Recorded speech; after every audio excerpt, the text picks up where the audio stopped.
পারুল, হুম, বলো। আজকে নিজেকে খুব অপরাধী মনে হচ্ছে জানো। কেন? রঞ্জু যখন বাড়িতে আসলো, বাবার কবরের পাশে দাঁড়িয়ে অনেক কান্না করছে। ও বারবার বলছে এই প্রবাসের জন্যেই বাবার শেষ বিদায়ও থাকতে পারে নাই। এই কথাগুলো শোনার পরে না আমার বুকের ভিতরে কেমন যেন হচ্ছে, নিজেকে খুব অপরাধী মনে হচ্ছে জানো।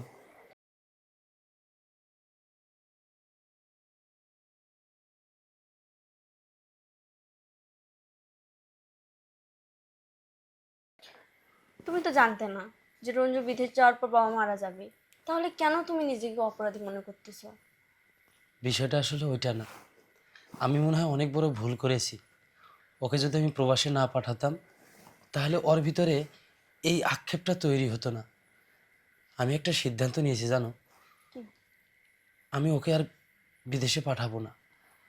আমাদের যা আছে এটা দিয়েই বাকি জীবন আমরা চলে যাব। আমরা দুইটা ভাই একসঙ্গে থাকবো, একসঙ্গে চলবো। কত মানুষ, ছোট ভাই বড় ভাই কত আনন্দ করে তুমি জানো। শুধুমাত্র এই প্রবাসের কারণে আমি আমার ভাইটারে কতই না কষ্টে রাখছিলাম। প্রবাস মাটিতে কেউ কারো নয় জানো তুমি, সবাই না সবার চিন্তায় মগ্ন থাকে।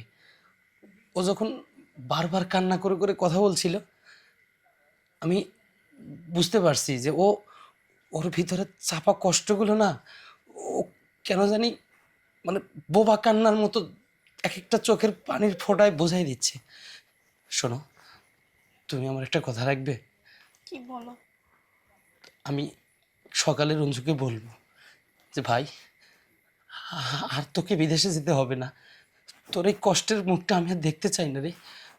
দেখো, এই 4টা বছর ওর এই বউটা কত কষ্ট করে আমাদের বাড়িতে পড়ে আছে। আমিও তো মানুষ, হয়তো ভালো বংশের মেয়ে জন্যেই এখন পর্যন্ত কোনো ধরনের বদনামের মুখোমুখি আমরা হই নাই। তুমি আমাকে কথা দাও, তুমি আমাকে হেল্প করবে এই বিষয়ে। আমি কথা দিচ্ছি। আমি চাই আমরা দুইটা ভাই এই পরিবারটা একসঙ্গে থাকতে। তুমি জানো একান্নবর্তী পরিবারের কি শান্তি, এটা আমরা অনেকেই বুঝি না। তুমি তুমি আমার সাথে থাকবে বলো, আমি ওকে আর যেতে দেবো না। আমি অবশ্যই তোমার সঙ্গে থাকবো। ঠিক আছে পারুল, ঠিক আছে। আর পারি নাই আর বেশি।